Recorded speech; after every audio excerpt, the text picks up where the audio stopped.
Assalamualaikum dan salam sejahtera. Nama saya Rizwan bin Asri, pelajar Geo tahun 2. Oke, saya akan membentangkan mengenai kerangka teori yang saya dapati. Kerangka teori yang saya dapat ada dua. Yang pertama, mengikut takrif, dan yang kedua, dalam bentuk ilustrasi. Yang pertama, mengikut takrif. Menurut pandangan seorang penulis daripada Indonesia yaitu Singarimbun pada tahun 1990, kerangka teori dalam kajian perlulah jelas. Sekiranya kerangka tersebut tidak jelas, konsep dan teori dalam kajian akan membawa kepada pemahaman atau persepsi yang berbeza. Ini bermaksud dianya akan mengubah pemahaman dan persepsi kajian tersebut. Oleh itu, ianya memerlukan kejelasan konsep serta teori yang digunakan dalam sesuatu kajian.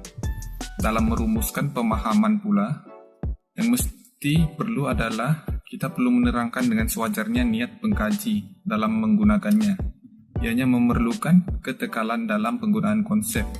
Ini bermaksud jika kita menggunakan suatu angkuba sebagai contoh angkuba E dalam suatu kajian, di kajian yang lain pun perlu menggunakan angkuba tersebut, yaitu angkuba E.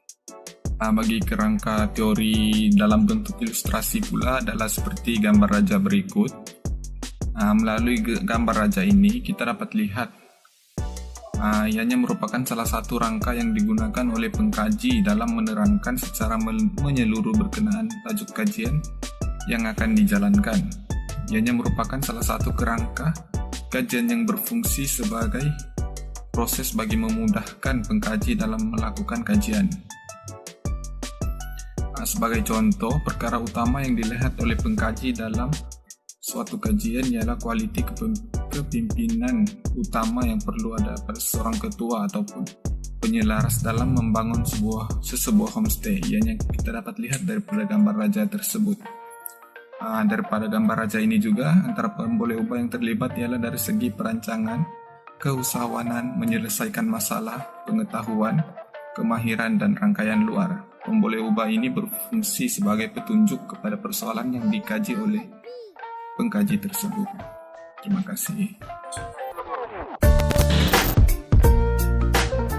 Assalamualaikum, nama saya Muhammad Afizi bin Patrick. Saya akan membentangkan berkaitan dengan glosari kerangka teori yang telah menjadi pilihan saya, yaitu daripada pendapat Wembrot. Beliau berpendapat bahwa kerangka teori merujuk kepada satu penyusunan sistematik tentang ide-ide yang berhubung dengan fenomena yang sedang dikaji, atau penerangan yang sistematik tentang berkaitan di kalangan satu himpunan pemboleh ubah. Berdasarkan penerangan tersebut, jelaslah bahwa kerangka teori ini merupakan satu cara untuk memfokuskan kepada reka bentuk kajian dan prosedur dalam menganalisis data serta membekalkan struktur dan makna kepada hasil kajian kita. Seterusnya, salah satu contoh bagi ilustrasi kerangka teori yang telah menjadi pilihan saya yaitu hasil daripada kajian kesan agihan dalam membasmi kemiskinan di kalangan asnaf fakir miskin. Kerangka teori ini bermula dengan definisi konsep keberkesanan agihan zakat dalam membasmi kemiskinan asnaf fakir miskin dari perspektif ekonomi.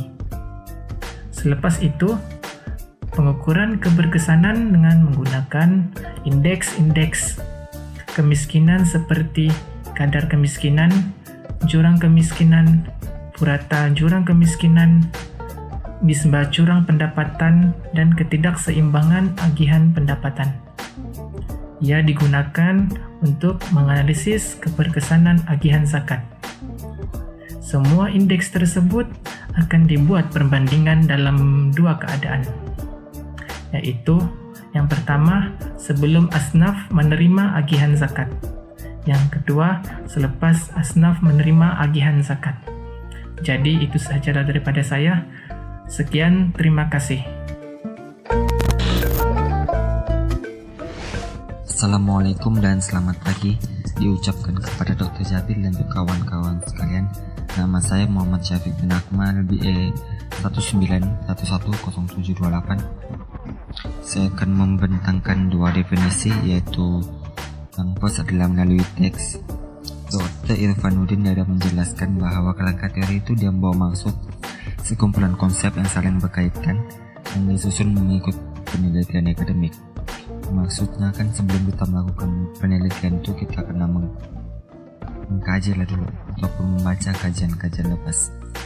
Ia juga ada menyatakan bahwa penyusunan konsep penelitian itu amat penting sebab ia menjadi panduan kepada peneliti untuk melakukan dia punya metode penyelidikan. Dia mempunyai 4 contoh penyusunan di mana keempat contoh ini dia kena disusun dengan kemas dan juga sistematik. Yang pertama adalah menulis ulang konsep, yang kedua mengaitkan hubungan sebab dan juga akibat, yang ketiga adalah menentukan konsep yang akan menjadi penyebab dan juga akibat, yang keempat adalah penyusunan mesti dimulai dengan akibat, kemudian konsep, kemudian kajian dilakukan sehinggalah makna-makna itu dia mendapat tempatnya. Yang kedua adalah melalui peta Mindani. Kita dapat lihat bahwa Liana Kavadi dia yang membuat peta Mindani, dia coba menyatakan bahwa kerangka teori itu dia mesti dipahami daripada berbagai aspek. Contohnya macam ini, dia ada mempunyai, kita mesti paham apa dia punya punca, dia punya sebab ataupun kepelbagaian makna tersebutlah. Kemudian dia juga ada menyatakan bahwa dia mempunyai pendekatan, contohnya macam induktif, didaktif dan juga sebagainya lah. Dan tidak dapat dilupakan juga bahwa kita selaku pengkaji ataupun peneliti, kita kenalah membuat assumption ataupun andaian apa akan jadi kepada kita punya kajian, dan kita andaikanlah apakah kita punya makna ataupun konsep ini sesuai untuk digunakan. Sekian.